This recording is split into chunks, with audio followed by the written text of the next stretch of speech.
രാജ്യസഭാ seat L D എഫിന് കീറാമുട്ടിയാകുന്നു. കേരള കോൺഗ്രസ് എമ്മിനും C P ഐക്കും പിന്നാലെ ഒഴിവ് വരുന്ന സീറ്റിൽ അവകാശവാദം ഉന്നയിക്കുകയാണ് ആർ ജെ ഡി. സി പി എം സംസ്ഥാന സെക്രട്ടറിയുമായി ഈ വിഷയം സംസാരിച്ചിട്ടുണ്ടെന്നാണ് ആർ ജെ ഡി നേതാവ് വർഗീസ് ജോർജ് പത്തനംതിട്ടയിൽ പറഞ്ഞത്. ലോക്സഭാ സീറ്റ് ആവശ്യപ്പെട്ടിരുന്നത് സി പി എമ്മും സി പി ഐയും നമ്മൾ മാത്രമേ ഉള്ളായിരുന്നു. അപ്പൊ അവര് മൂന്ന് പേർക്കും കൊടുത്തല്ലോ. അതിനെ തുടർന്ന് നമ്മളുമായിട്ട് ഉഭയകക്ഷി ചർച്ച നടന്നു. സി പി ഐക്ക് ആവട്ടെ ഇപ്പൊ ഒരു സീറ്റ് ഉണ്ട്. കേരള കോൺഗ്രസിനാവട്ടെ ജോസ് കെ മാണിയുടെ 6 വർഷവും മുഴുവൻ കൊടുത്തു, ലോക്സഭാ സീറ്റ് കൊടുത്തു. അപ്പം അവർക്കും തൃപ്തിയായിരുന്നു. പിന്നെ നമ്മൾക്കാണ് സീറ്റ് കിട്ടാനുള്ളത്. അപ്പൊ നമ്മൾ ഒരു ബയലാറ്ററൽ ചർച്ച നടന്നു. ഞങ്ങൾ പറഞ്ഞു നമുക്ക് സീറ്റ് വേണം. പറഞ്ഞ മാത്രമേ ഞങ്ങൾ എഴുതി കൊടുക്കുകയും ചെയ്തു മാർച്ചില്. ഇപ്പൊ ജൂലൈയിലാണല്ലോ വേക്കൻസി വരുന്നത്. അപ്പൊ ജൂണിലാകുമ്പോൾ അതിന്റെ പ്രോസസ്സ് തുടങ്ങുമായിരിക്കും. അപ്പൊ ആ ഘട്ടം വരും, അങ്ങനെയാണെന്ന് ഗോവിന്ദമാഷ് പറഞ്ഞു. ആ ഘട്ടം വരുമ്പോൾ നമ്മളുമായിട്ട് ചർച്ച ചെയ്യാമെന്ന് പറഞ്ഞു.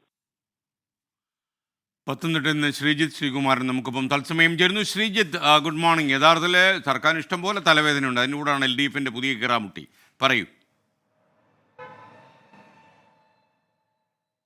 തീർച്ചയായും എസ് കെ എൻ, സർക്കാരിന് അല്ലെങ്കിൽ എൽ ഡി എഫിന് ഒരു കീറാമുട്ടി തന്നെയാണ് ഈ ഒരു രാജ്യസഭാ സീറ്റ് വിഭജനം എന്ന നിസ്സംശയം നമുക്ക് പറയാം. ആദ്യഘട്ടത്തിൽ ജോസ് കെ മാണിയാണ് ഇത്തരത്തിൽ, കേരള കോൺഗ്രസ് എം ആണ് ഇത്തരത്തിൽ രാജ്യസഭാ സീറ്റിന്റെ അവകാശവാദവുമായി രംഗത്തെത്തിയിരിക്കുന്നത്. എന്തായാലും അതിന് തൊട്ടു പുറകെയാണ് സി പി ഐ ഈ വിഷയത്തിൽ ഒരു നിലപാട് സ്വീകരിച്ചത്. അവർ പരസ്യമായി പറഞ്ഞിട്ടില്ലെങ്കിലും അവരുടെ സീറ്റാണ് എന്ന തരത്തിലുള്ള നിലപാട് തന്നെയാണ് സി പി ഐയുടെ സംസ്ഥാന സെക്രട്ടറി ബിനോയ് വിശ്വം അടക്കമുള്ള നേതാക്കൾക്ക് ഈ ഒരു ഘട്ടത്തിലുള്ളത്.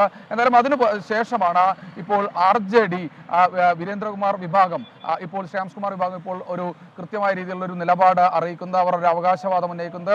അത് അവർ പറയുന്നതിന് പ്രധാനപ്പെട്ട കാരണം എൽ ഡി എഫിലേക്ക്, യു ഡി എഫ് വിട്ട് എൽ ഡി എഫിലേക്ക് വരുന്ന സമയത്ത് രാജ്യസഭാ സീറ്റ് തങ്ങൾക്കുണ്ടായിരുന്നു. ഇതിന് മുൻപും രാജ്യസഭാ സീറ്റ് ഉണ്ടായിരുന്നു. അങ്ങനെയാണെങ്കിൽ രാജ്യസഭാ സീറ്റിൽ പ്രാതിനിധ്യം വേണമെന്ന് കഴിഞ്ഞ തവണ തന്നെ കൃത്യമായ രീതിയിൽ ആവശ്യപ്പെട്ടതാണ്. കഴിഞ്ഞ തവണ നടക്കില്ല എന്ന് അറിയിച്ചതിന്റെ അടിസ്ഥാനത്തിൽ അടുത്ത തവണ പരിഗണിക്കാമെന്ന് സി പി ഐ എമ്മിന്റെ സംസ്ഥാന സെക്രട്ടറി നേരിട്ട് ഉറപ്പ് തന്നതാണ്. അത് ഈ കഴിഞ്ഞ മാർച്ചിൽ തന്നെ എഴുതി നൽകിയിട്ടുണ്ട്. അടുത്ത വരുന്ന രാജ്യസഭാ സീറ്റിൽ തങ്ങളെ പരിഗണിക്കണമെന്ന് രേഖാമൂലം തന്നെ എഴുതി നൽകിയിട്ടുണ്ടെന്നാണ് സെക്രട്ടറി ജനറൽ, ആർ ജെ ഡിയുടെ സെക്രട്ടറി ജനറൽ വർഗീസ് ജോർജ് പറഞ്ഞു വെക്കുന്നത്. ഈ വിഷയത്തിൽ സി പി എമ്മിന്റെ ഒരു അന്തിമ തീരുമാനം ഇതുവരെ ഉണ്ടായിട്ടില്ല, അല്ലെങ്കിൽ എൽ ഡി എഫിൽ ഒരു അന്തിമ തീരുമാനം ഉണ്ടായിട്ടില്ല.